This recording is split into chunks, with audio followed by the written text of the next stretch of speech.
السلام علیکم افغانستان بنډال نجیبې سره خدای وکړي چې تاسو ټول روغ او جوړ اوسئ.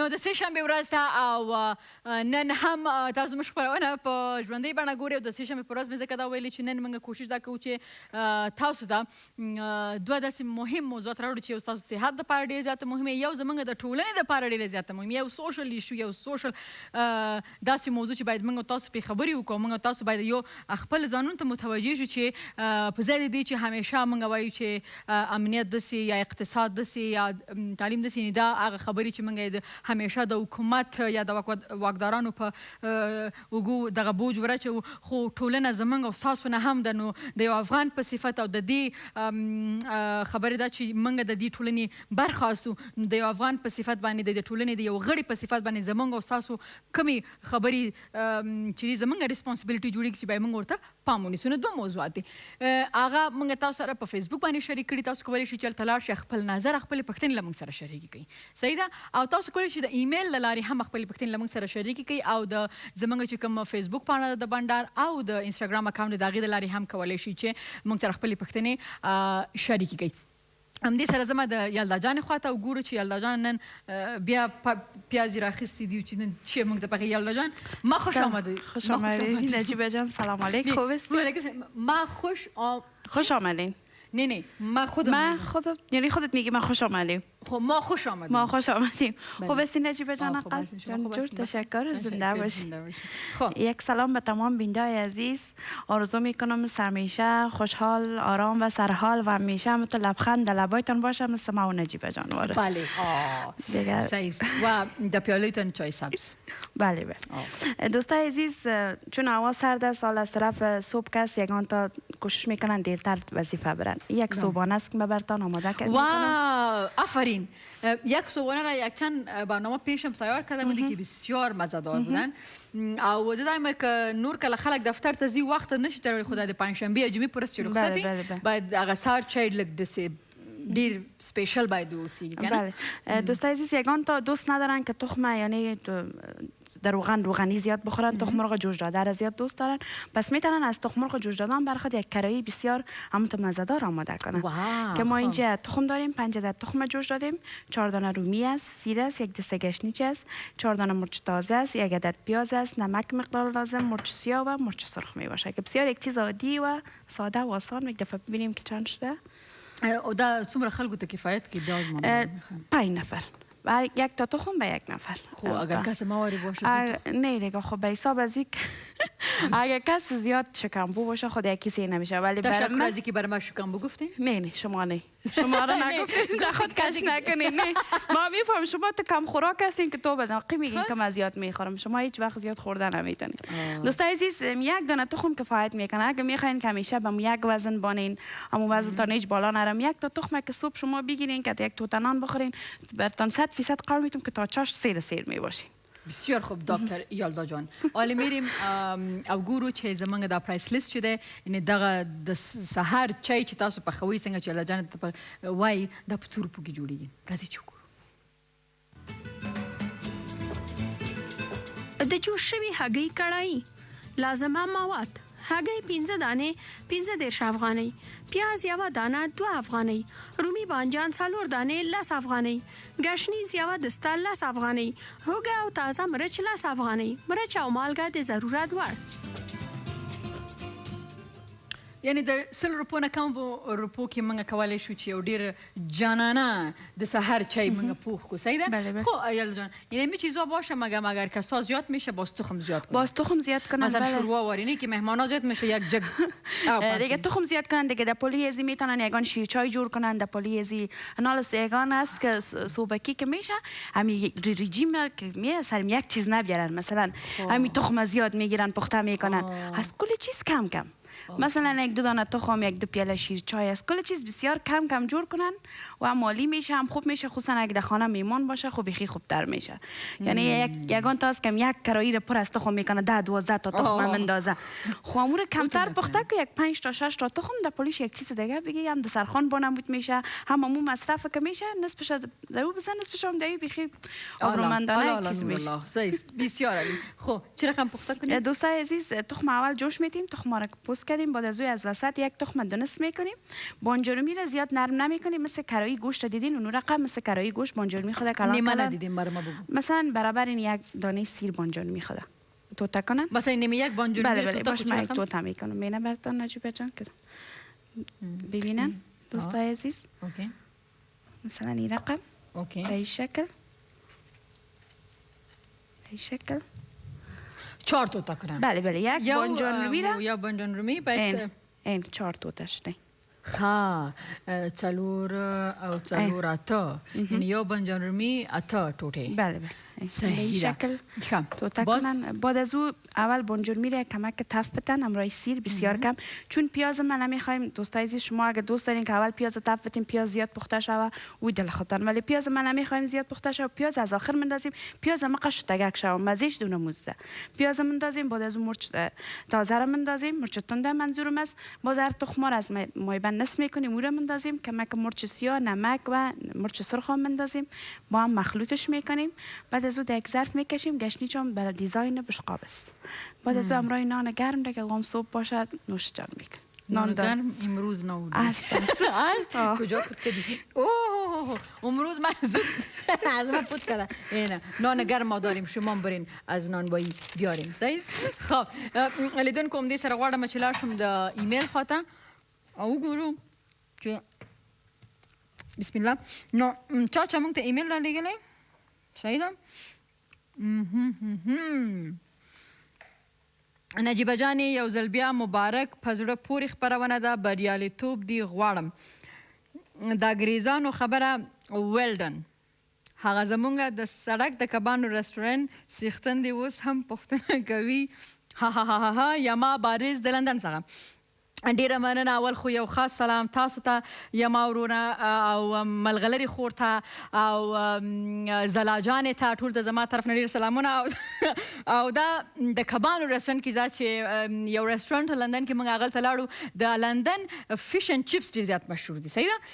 نو ما ته چا ویلي چې ته لندن ته دومره ځې نو د فش اینډ چپس دې خوړې. نو ما ته مې فش اینډ چپس مې دلته خوړلي وو نو مې دومره خوندور خوني زما وایي نه د لندن کې وخوره. او واقعا چې لندن کې مې وخوړل نو هغه فش اینډ چپس په نور ځینو کې نه پیدا کېږي. واقعا ډېر مزېداره. نو هلته مې د ورندارې سره ولاړم یو رستورانت ته. نو هغه کس چې زه ولیدم نو ډېره زیاته مینه یې راکړه، ډېر زیات عزت یې هم راکړه او زه ته ډېره زیاته مننه کوم که دا وخت د پروګرام ګوري. نو هغې ته ورته وایي چې انشاءالله ډېر ژر له خیره لندن ته راځمه نو بیا به خامخا ورځو. ډېره مننه، خیر اوسې. او دا زه باید ووایم چې زمونږ د بنډار ښایسته نوم هم زمونږ د یما ورور یو نظر و چې باید د دې نوم بنډار اوسیږي.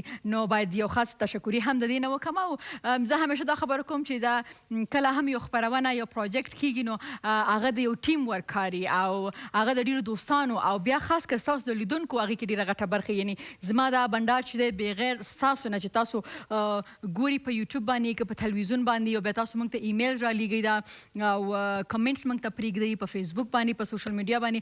زه واقعا د زړه نه ستاسو ډېره زیاته مشکور یم. ستاسو نه بغیر بنډار نامکمله دی. دمه واخلئ بیا بېرته له خیر سره راځو. نو بنډار له نجیبې سره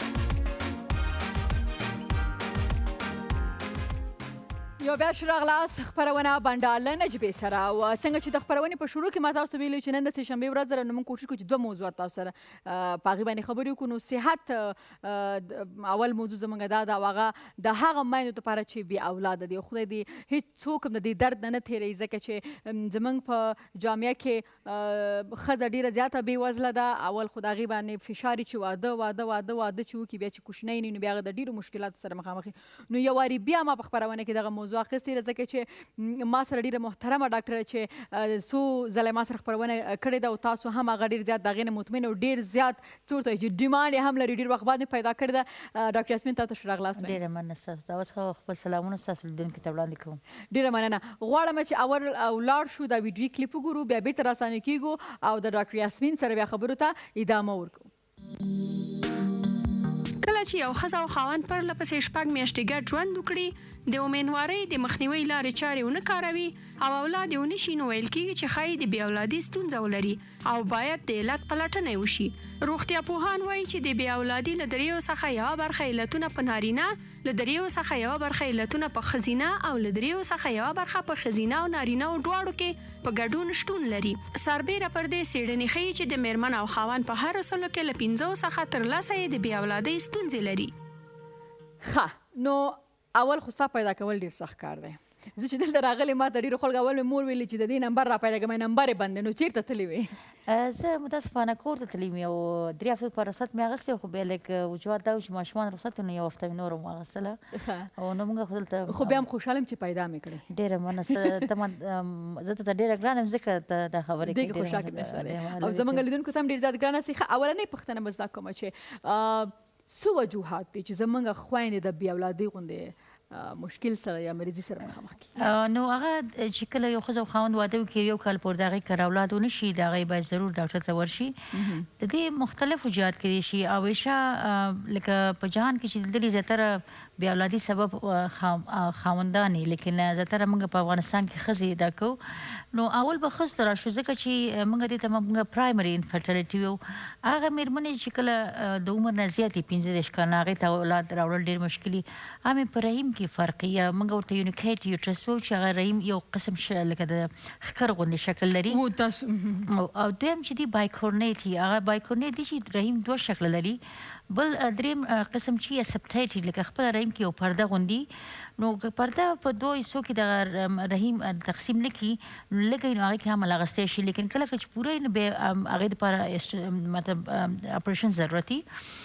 او بل بیا راځو چې خپله موږ هارمون امبالانس ځینې وخت کې یو جنۍ چې پیدا کېږي باید هغې خپله رحیم ولري لیکن متاسفانه که 18 کال نه پس څوک د مریضي نه راځي سایکل هغې ځینې وخت کې پیدایشي رحیم نه لري لکه موږ یوټرس اجنسس ورته وایو. نو دغه موږ دغه پیدایشي دغه ستونزې چې د مطلب د خدای تعالی طرف نه بعضې مېرمنې کې بیا دویم موږ مېرمن چې سیکنډ انفرټیلیټي چې هغه مېرمنې چې کله یو ماشوم کور کې وشي بیا د هغې نه پس هغې بیا اولادي ته لاړ شي نو هغې مختلف وجوهات کیدای شي پی آی ډي کیدای شي خپله انډومیټریوسس ورته هغه کیدای شي پولیسیسټیک اوویرین سنډروم ورته وایي هغه کیدای شي او هم بعضې وخت کې دا که تاسو وګورئ خپله زیاتره مېرمنې سګرټ یا چلم څکي دا هم د بې اولادۍ سبب کیدای شي او د ټول نه زیاته غټه وه چې داسې فکر کوم په افغانستان کې سټرس د ډپریشن چې دی ورته وایي دا هم کیدای شي او بعضې مېرمنې چې هغه بې ځایه دواګانې اخلي له ولادت دپاره چې یعنې ولادت ماشوم یې کور کې ونشي کانټرسپټ چې ورته وایو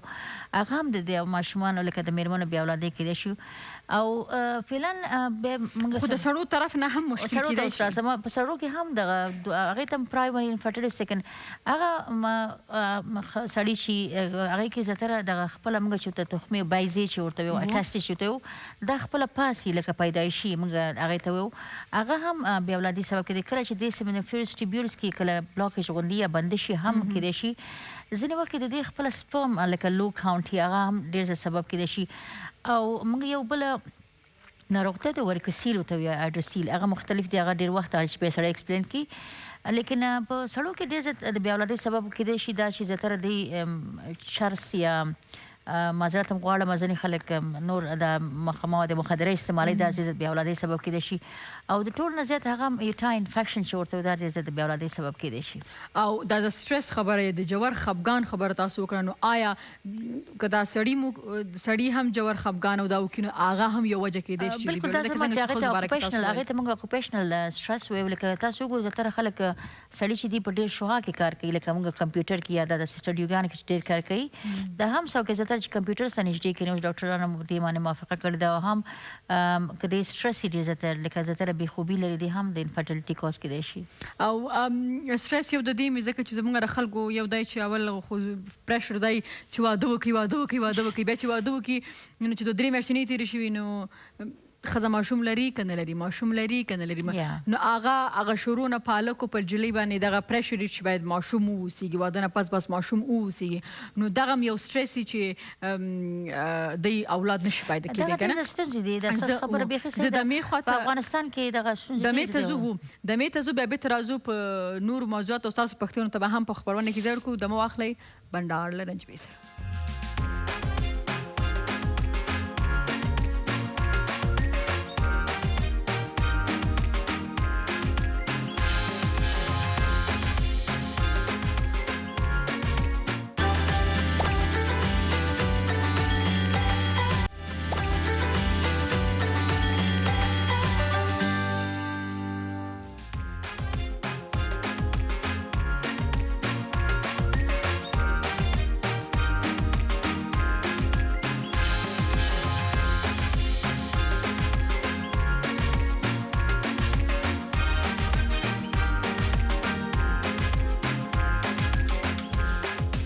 بیا شراغلاس خپرونه بنډار له نجبې سره بیا اولادي داسې یو موضوع ده چې په هغې باندې موږ څونه ما اوس خو ډاکټر یاسمین دلاسه زموږ ډېرې خویندې د دې مشکل سره مخامخ دي وجوهات یې تاسو ویلي چې مختلف وجوهات د دې کیدای شي وجې کیدای شي زموږ خویندې او وروڼه د دې مشکل سره مخ وي خو د بده مرغه په افغانستان کې بیا موږ د دې قصوروار یوازې ښځه نیسو چې هغه ده نو زه دا غواړم چې تاسو راته دا ووایي چې زموږ خویندې په پیغلتوب کې باید کمې خبرې دي چې په خپله ورته متوجه بیا وروسته راځو چې وروڼو ته هم ووایو چې دوی د دې خبرو ته د دې ضد افغانستان کې فعلا چې ما وګته نجبه جانې پی آی ډي موږ ډېر زیات موږ ته چرک چې یو درېیمه بی آی ټي د دې مختلف وجوهات کیدای شي ځکه چې یو هغه مختلف موږ ته ټای انفیکشن وایي چې زیاتره په ادرار کې چې کوم دغه میکروبز دي او یو دوه درې خاص موږ ته ګنوریا کلایمیډیا او ته یو دغه ډېر زیات وجوهات چې په افغانستان کې په ځوانانو جنکو کې ډېر زیات دغه د پی آی ډي ډېره زیاته ده او دا هم کله چې ډېره زیاته مخې ته لاړ شي بیا د خپله نفیرونه بندوي لکه چې موږ ته دغه ویو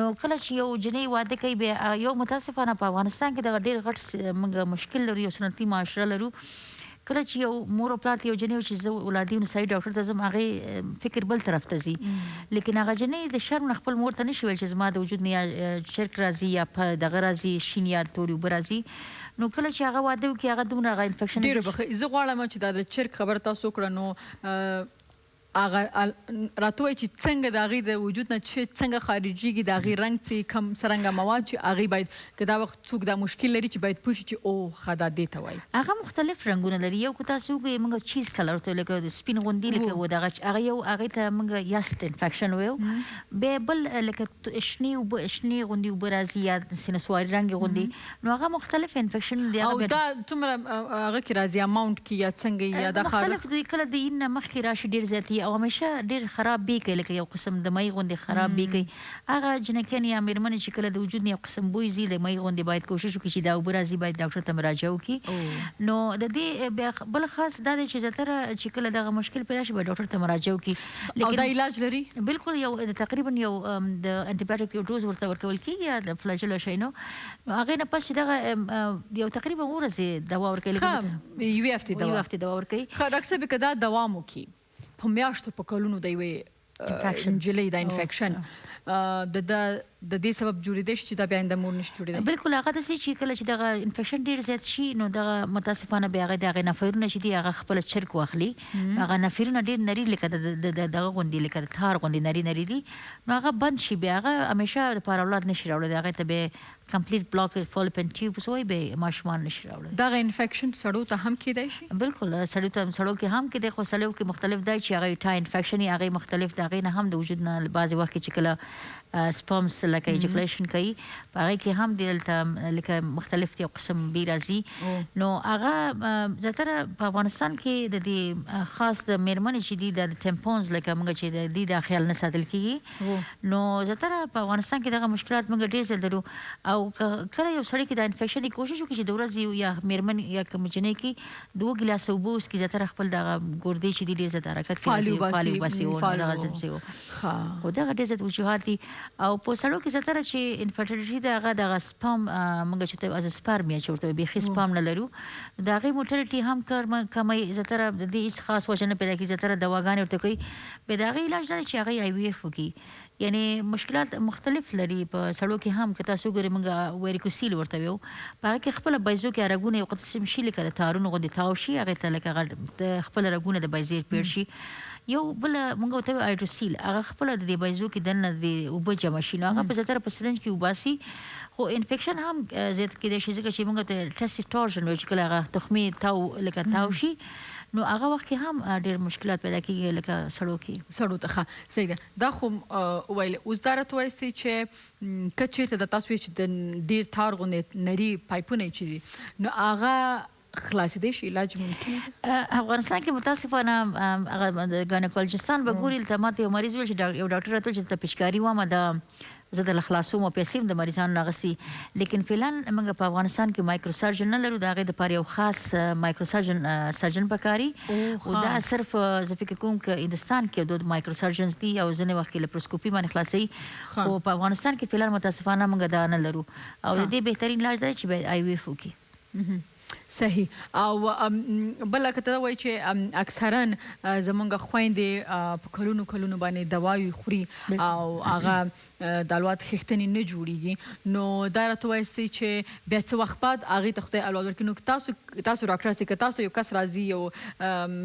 سړی او ښځه هم نو دا دواړو ته ضروري ده چې باید دواړه خپل ټسټونه وکړي که نه یوازې ښځه نه زما ته خصوصا زه فکر کوم دا فخر به ما ته یا افغانستان ته به ما راوړی انشاءالله چې زما مریضان د امریکې او لندن هغه هم ستا دغه د پروګرام د وجې نه زیاتره مریضانو زیاتره ستا لمر تلویزیون نو اغېز نه راځي زیاتره زه به کوشش کوم چې دواړو خاوند او ښځې ته معاینات لیکمه لیکن متاسفانه افغانستان کې یو دا مشکل موږ لرو چې کله ښځه راشي وایي ډاکټر صاحب موږ پیسې نه لرو هغې په افغانستان کې یو ښځه او خاوند اولاد هم غواړي پیسې هم نه ورکوي باید هغې هر شی مفتي نو کله چې راشي زه بیا هغې ته پوره معاینات ورکوم ښځې ته هم ورکوم سړي ته هم ورکوم بیا د هغې نه پس چې زه د هغې دواړو تشخیص وکړم مشکل پیدا کړم بیا د هغې په مطابق هارمون تراپي ورکوم لیکن یو خبره ستاسو د تلویزیون په ذریعې د افغانستان ډاکټرانو ویل دغه غواړم چې هغې دلته خواهش کوم په بنیاست یو ډاکټر یا کیدای شي هغې په دې خبره دغه زه ورسره لږ موافقه نه لرم چې هارمون تراپي پس تشخیص نه باید مریض ته ورکړي لیکن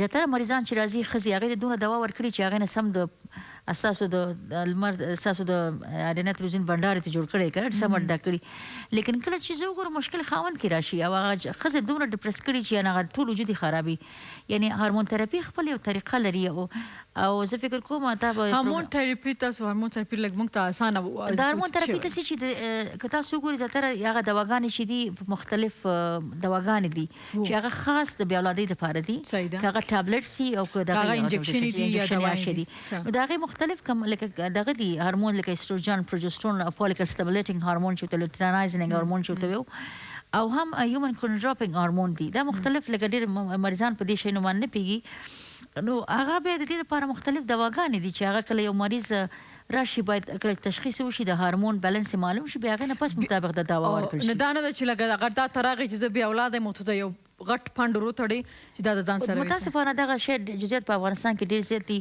او کله چې یو ښځه ځي یو ګاینیکالوجست ته یا یو ښځینه ډاکټرې ته د بیا اولادۍ دپاره نو د بیا اولادۍ دپاره څومره ضروري چې باید د سړي ټسټونه یا معاینات هم وشي بلکل دا زه فکر کوم د دواړو 50-50% ښځه او خاوند باید دواړه راشي معاینه وکړي اول باید د هغې د وینې معاینه وشي چې د هغې هارمون د ښځې کوم امبالانس نه یعنې دغه نه بیا هغې نه پس تلویزیوني معاینه وشي بیا خاوند ته هم هغه شان د سپم کاونټ ورته ورکوم بیا ورته هغې نه تلویزیوني معاینه کوم لیکن که متاسفانه 3 میاشت کې د هغې عمل ونه وسي بیا ورته یو بل ایچ ایس جي لیکم ځکه چې د افغانستان کې خلک دونه پیسې نه لري او زه انشاءالله زما مریضان به دا وګوري زه به کوم افغانستان کې چې راغلی ما زما ډېر مریضانو عمل اخیستی دی زه د خپل نتیجې نه ډېره خوشحاله یم خو متاسفانه یو ګیله لرم چې هغې چاکلیټ او دغه نه راوړي چې راځي بس پړسېدلې رانه وځي پړسېدلې مه رانه ځان سره چاکلیټ راوړئ او چاکلیټو کې به زما برخه هم کوئ نو دا وخت چې څومره لیدونکي زموږ خپرونه ګوري هغې ته زه وایم چې د بنډار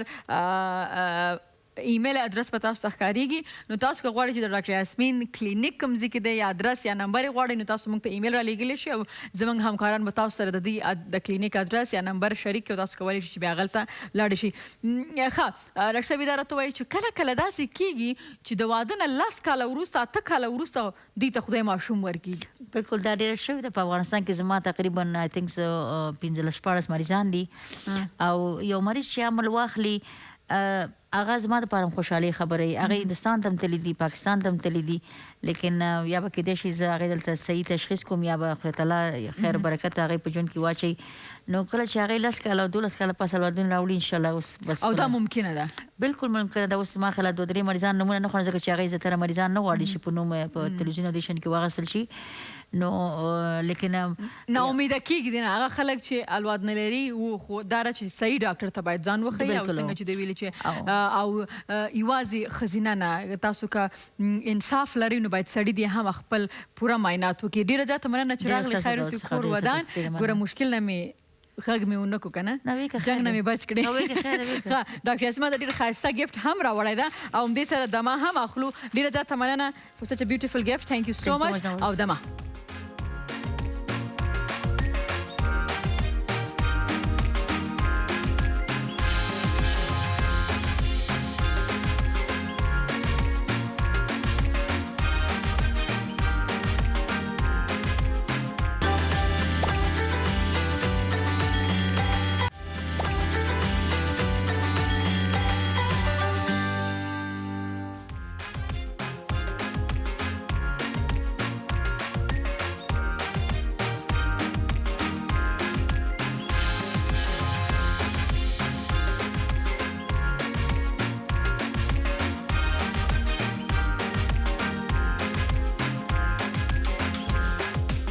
ښه راغلاست. خپرونه بنډال له نجیبې سره او زموږ بله ډېره مهمه موضوع چې هغې سره زموږ ډېرې خویندې هغه چې مکتب ته ځي، هغه که کار کوي، هغه که سودا پسې باندې راوځي، یعنې هغه ټولې خویندې چې هغه د کور نه قدم باندې ږدي نو هغه د دې مشکلاتو سره د دې خبرو سره مخ او هغه چې یعنې موږ په باندې راوځي نو څوک ورباندې غږ کوي، څوک ورته خپل ټلیفون نمبر پرېږدي، څوک ورته موټر مخکې وروسته کوي، څوک ورباندې عجیبه عجیبه غږونه کوي او په دې ستومانه کې چې هغه د دې کور نه ولې راوتلی ده او هره خور هره ورسره چې د کور راوځي خامخا مجبور لري څوک مکتب ته ځي، څوک درس وایي، څوک کار دپاره ځي. خو زموږ دغه که تاسو کتلي که هغه په حجاب کې هم یې نه پرېږدو، که د هغې لوس یې هم یې نه پرېږدو، نیز دا چې موږ ته معلومه شي دا د دې د تګ نه یا د شخصیت ته معلوم چې دا ښځه نه بیا خدای موږ ته راکړي. نو هغه غریبه چې تر څو خپل منزله پورې رسېږي نو موږ د هغې ژوند په عذاب کو. همدا زموږ نن موضوع ده. راځي د ویډیو کلیپ ګورو بیا بېرته راستانه کېږو. بېسوادي او بیکاري کچه په هیواد کې هغه عامل ګڼل کیږي چې خلک دې ته هڅوي په لارو کې د ښځو او نجونو ځورولو ته مخه کړي. ځوانو نجونو او میرمنو په وینا چې دا لفظي زورونه په هیواد کې ډېر یو جدي ستونزه ده او د هغه لامل سړیو کې د بېسوادۍ کچه ده او ډېری وایي کله چې په لاره کې روان وي په 100 شخصي موټرونه هغوی مخې ته درېږي او له هغوی نه غواړي چې موټر ته پورته شي او دا چې کورنۍ په هغوی باور کوي او زده کړې او کار لپاره یې لیږي نه باید دا باور له منځه لاړ شي او نه باید د هغوی ازادي سلب شي ځکه چې دا عمل د دې لامل ګرځي چې په کور کې په نجونو او ښځو قیودات وضع شي او دا د نجونو د زده کړې خنډ لامل هم ګرځېدی شي. بله نو په دې موضوع باندې له ما سره زما میلمنه دلته ناصره شمیم یوسفزی رئیس سازمان همبستگی زنان افغان. ښه راغلاست. تشکر. زنده باشین نجیبه جان. اولا سلام تقدیم شما بیننده های تلویزیون آریانا و تمام دوستایی که ما رو میبینن. تشکر شمیم جان. شما کدام وقت همو آزار دیدین؟ اذیت؟ بله قسمی که شما گفتین روزانه با ما یک جای هزاران خواهران ما هست که به خاطر مقاصد مختلف مثلا مکتب، پانتون، دفتر کار یا شفاخانه و یا بازار مبراین به خاطر ضروریات خود کار خود با قسم اذیت و آزار مواجه می شوند. و بیخی مثل یک کار رواج وارد شده در افغانستان که در هر حالتی که باشن آزار اذیت در همه جای است می باشه. صحیح. نو اول خو زه اوس بله پوښتنه تاسو نه دا کوم چې موږ ټولو ته زه دا نه وایم چې ټول موږ په دې باندې نه پوهېږو همگی ما میفهمیم این میگه که اذیت آزار خیابانی چی است، مگم بازم ما میخوایم که شما دیگه برش واضح کنین این میگه که کدام کار است به خاطر میشه که یگان ننگاگاکاستن خورد که اونا نمیفهمه این میگه که چی علت میشه که چی گپاست که ده این اذیت آزار خیابانی میاد. کدام گپا؟ بله، اولا خو از امی که از خانه یک دخترخانه مبرای به هر وضعی که باشه، حتی با حجاب باشه، با چادری باشه و یا ساده یک لباس باشه که برایان از دسر هر چیز از یک سیل کو یا یک کتره بگو، کتره گفتن، نگاه کردن و یا پشتش گرفتن، موتر پیش رویش استاد کو و یکان عملای دیگه است که میکنن، این همه در جمله آزار اذیت میره.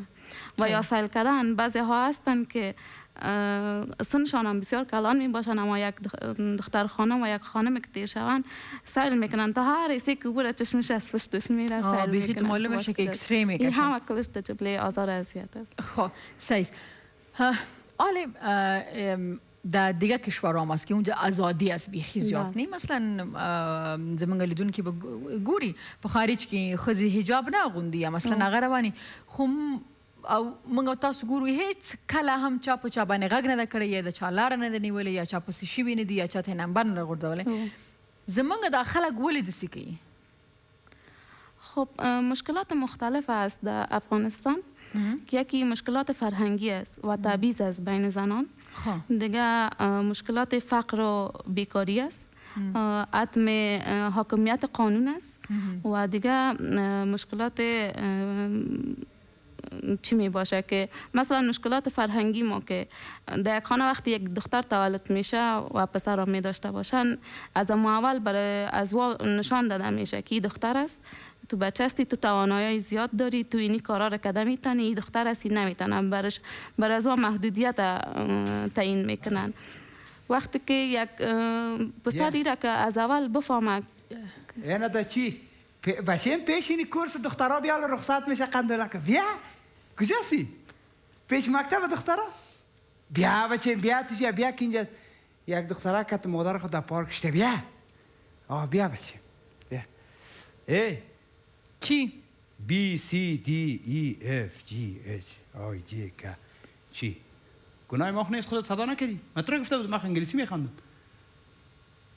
یاره خدا ستاسو غوندې خلک دي چې د ډیرو خویندو ژوندونه به کړي ته دې ځان ته د ګورې د خپل قد نه نه شرمېږي د خپل عمر نه دې نه شرمېږي ته خپل کور کې مور خور نه لري؟ مادرم دارم، خواهرم دارم، کل چیز دارم، مزار رفتن. خودت سیکو مادر چادر خدا پوشیده تو عوض د سر مفتد دور شانه انداختی، گناه ما خو ستا کار نه ما که چادر تا چولې سره پاره مې اچولی ده چې مثلا ته راشې ته بیا عقل راشې دلته کې ما ته وایي هغه چې چا چادر په سر کړی هغې ته دې کم احترام وکړو. چی ده؟ احترام کردم. من مادر میگه من اینو کینو فروش کاکا گفت چیش من دور خوردم دی میشه که نفرم است باز گفتم گزارش کردم. گناه ما خو نیست. دا ستاسو غوندې خلک در باندې شرمېږي، یعنې موږ در باندې شرمېږو. غټ سړی چې ته درس په دی وایي او درس هم ماته ښکارېږي چې ویلی دی نو دا خپل هغه کتابونه چې د کوم معلم نه ته په کتاب کې ښودلي د هغې نه هم نه شرمېږي او دې نه هم نه شرمېږي چې ته د بلې تورسرې سره داسې کوې ستا سبا خور او مور چې په سړک باندې تېرېږي دا ستا غوندې ډېر بیعقلي چې هغه بیا ازار کړي. ما که سیاست رفتیم تو زرسر هستیم یا سر دستم سر سیاست ما نرفتیم ببخشی. دې ځای نه ده چې مازغه مې ته خرابېږي په دې آیپیډ مې په دې سر باندې ویشتی اوزه نزن در سر چادر تا در سرت بپوش بجای از او. گناه ما خو نیست. چی؟ پیسه داریم و من تو پیسه دار هستیم میکنیم ساعت ما تیر میشه. خب؟ یا پیسې لري؟ پیسه چی؟ بخرم بگو خانه تان در کجاست بسه خانه تان بخرم. خب دا واخلم دا $50 واخلم ما تیره کردی یو $50 مایده؟ یو قخ ندارم تو چی میکنی؟ تو برو بس کوی ته دا چې لایق خپرونه نه وای کنه دا برش مې دی خو نه ته دې سر باندې مې وشتلی. یو زه تاسو ته بله خبر وکړم خوینده دا زما د شروع نه دارید زه ما که در بازار چیز باشم یک محکم میزنمش یک محکم میزنمش که بیخی یلدا جان او خنده داره. ما میخوایم نجیبه جان یک چیز بگویم که یعنی واقعا بر خودم اتفاق افتاده. یک روز در استادگاه استاده بودم یک بچه دیگه ما تا تعطر زده دیگه فیشن کرده تو دستادگاه هیچ حال کسی استاد شده نمیتوند. میفهمین موترهای لینی دیر میه. من خانم هستم ضرورت دارم باید یک موتر لینی استاده شم که بیاید تا مسیری که کار دارم مرا برسانه. از سرکش تیمنی یعنی طرف کارتینا میرفتم که طرف شاد شمشیره میبره باز از اونجا یک موتر دیگه میخورد کارتینا. پیش آمد من گفتم حتما میخوای چیزی بگویه. پیش آمد دیدم موبایل خود کشید، اما شماره خود در موبایل نشته کرده بود، بر من نشان میداد یعنی این شماره است. من دیگه متباجرت دلیر پیش رفتم گفتم شماره خوار چند است؟ شماره خوارم چی میکنی؟ گفتم تو شماره خوار تا به بیدر مبدی؟ بعد از فهمید که گپ چی است. گفتم تو فکر کن من میگه خوارت هستم استاد هستم. من فکر کن مادرت هستم استاد هستم. وقتی که تو به خوار به مادر خود این چیز لازم نبینی، بچه تو چشم داری طرف ما از وقتی که ما استاد شدیم تو سعی میکنی و تو پیش میای شماره تا میتی. دیگه هم تو سر خود خم انداخت شرمید نجیب جان راه خود گرفت رفت. یعنی تو جوانا پیدا میشه از افغانستان است که نه 5 قدم در لب سرک استاد شه و موتل یک موتر ببینی که یک مزاحمت پیدا میشه. های ما آخر چی کنیم؟ پیاده بری هم نمیشه، مجبور یک استادگاه یک مسیر استاده شوی که یک موتر بیا یک 10 دقیقه که استاده شوی خلاص پشت میگیرن و نمیمانند. اگزکټلی زه همیشه دا خبر کوم زه د یلدا جانې ډیر زیات عزت احترام په دې باندې کوم چې دا یوازینی هغه سنگل پیرنټ خبره ده چې دا د دې خاوند نشته خو دې په خپل خزینه ځان باندې دا یو رستورانت کې هم کار کوي سر راوځي بیا دلته دفتر کې هم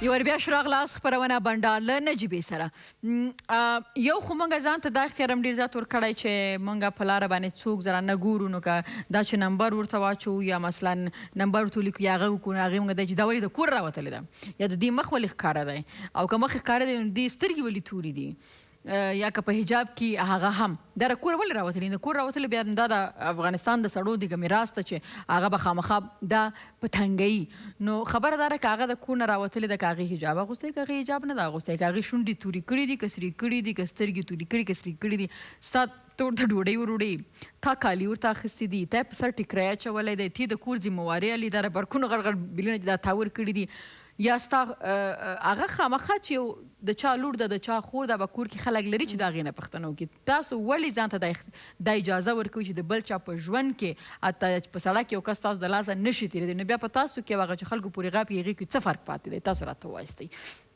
خو نو دا راته چې آیا زموږ افغانستان په قانون کې داسې قانون موږ نه لرو دوی دپاره داسې هېڅ څه نشته چې مخنیوی وشي د حکومت د خوا نه لرو ولې نه لرو د منع خشونت علیه زنان قانون منع خشونت علیه زنان و قانون جزای افغانستان وضع شده که هر کسی که آزار اذیت میشه باید شکایت کنن در قانون شکایت کنن حتما بهشان رسیدگی میشه خب مشکل در اینجا است که بعضی ها از این کسایی که در دولت هستن مثلا پلیس هستن حتی از هم آزار اذیت میشن باید ما کجا بریم حتی شاید شما خودتان هم دیده باشین که بعضی جایا حتی خود همی پلیس ما تیر میشه کس از پیشان حتما یک گپه یا حتی دیدارش میبینه طرف یک نفر اما هم باعث آزار اذیت میشه حتی از خود پلیس خود ما فعلا آزار اذیت میشیم اما قانون وضع شده که باید هر کسی که آزار اذیت میشه به او شکایت کنن رسیدگی شه خب و او خانما که مثلا آزار اذیت میشه چی خواهد کرد؟ خب راه حل برای که باید که آزار اذیت نشن اول احترام متقابل است باید که هر دو طبقه به یک دیگه احترام صحیح داشته باشن شما گپ بزنین احترام متقابل باشه مثلا که در بیرون وقتی که میخواین که خواهر و مادر خودشان احترام شود کس اذیتشان نکنه خودشان هم امی پسرا به خود امی چیز وضع کنن که وقتی که یک خانم دیگه خواهر یک نفر دیگه یا مادر یک نفر دیگه از شهر و بازار یا تیر میشن اذیت نکنن کتره نگوین باشن یا با چشم و نظر دیگر طرفشان نبینن و دیگه پیشتر هم برتان یاد کردم که مشکلات فرهنگی و فقر که فعلا در افغانستان است که باعث از این میشه جوانایی که مثلا هستند در این بازار یا بعضشان بسیاری از بیکاری مبراین دیگه کار ندارن نه در کدام جای مصروف هستند که یا وظیفه داشته باشن مصروف باشن و یا نه در خانه کدام مصروفیت می داشته باشن. یکی خسر تحصیل و تعلیم خود باید کوشش کنن و وظیفه برشان باشه که مصروف شون روزانه. خانما باید چی کنن؟ خانما گناه مستقیم از خانما نیست که بابا بگیم که خانما باید میگم که این مشکلات هست. من نمیفهم که چی وقت حل میشه. مگم خانما که وقت از خانه میبره تا منزل خود میره هر جایی که میره چی کنه؟ این مشکلات که میبینه باید چی رقم خپل ځان څنګه د دین را وژغوري؟ یکی خو آزار و اذیت هست که مثلا میشه که یک نفر تیر میشه چه خوب لباس پوشیدی یا شماره تلفن خدا میتا باید تیر خدا بیارن اصلا در نظر نگیرن گپ از که به من گفتی گپ. دومش برتون گفتم قانون وضع شده میتونن شکایت کنن وقتی که آزار و اذیت میشن میتونن شکایت کنن که از طرف فلانی نفر آزار و اذیت شدن. یلدا چی میگه دی؟ یلدا خودت چی میگی؟ من در این رابطه برتان نجیبه جان میگم باید آدم با جرأت باشه در راه خود که میره مستقیم بره.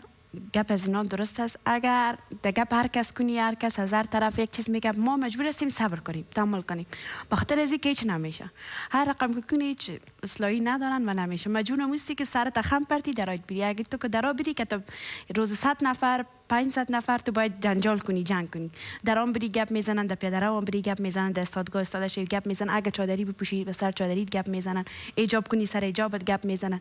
خب نمیشه. نظافت جز ایمان است. باید آدم نظافت خود جور کنه. وقتی یک شخص از خانه مبرای باید در سروز خود برسه نظافت خود جور کنه. نظافت باید جز ایمان است که جور شوه از خانه پیروز شوی. وقتی که این رقم باشه مجبور استی صبر کنی دیگه. اگزیکټلی. اوس غواړم چې کم تاسو هغې پخ کړي دا م یو وارې لیدونکو ته ورښکاره کړئ چې څنګه م تیاري کړي دي. کیمرې ته وښایئ چې زموږ کیمره د هغې شاټ واخلي چې د دې رنګ یې څنګه راغلی د دې خوراک چې تاسو جوړ کړی ډېر ښایسته. زما خو ته ډېر زړه وشو بیا ورسره ګرمه ډوډۍ هم د همدې سره زه غواړم چې ولاړه شم د ایمیلز خواته او وګورو چې تاسو څه وایاست. سلام علیکم نجیبه جانې هیله لرم چې روغه جوړه اوسې ډېر په زړه پورې پروګرام دی کامیابه اوسې ښه وخت ډېره زیاته مننه. اوهو څومره ډېر ایمیلز راغه په یو خوا. بیا هم وایي چې ډېر مس نجیبه فیض ماته سلامونه را لیږلي دي د ټول فامیل د خوا نه او بیا وایي چې ستا زوړ پروګرام چې موږ په بل تلویزیون کته او اوس په اریانا تلویزیون باندې ستاسو دغه خپرونه ډېره زیاته کامیابه ده ډېره زیاته مننه او زموږ فیملي ښه دا د ډاکټر یاسمین نمبر یې غوښتلی چې نو انشاءالله فون نمبر او هغه به زموږ څه ورته وایي همکاران له تاسو سره شریک کړي. ډېره زیاته مننه. خیر اوسې کور ودان.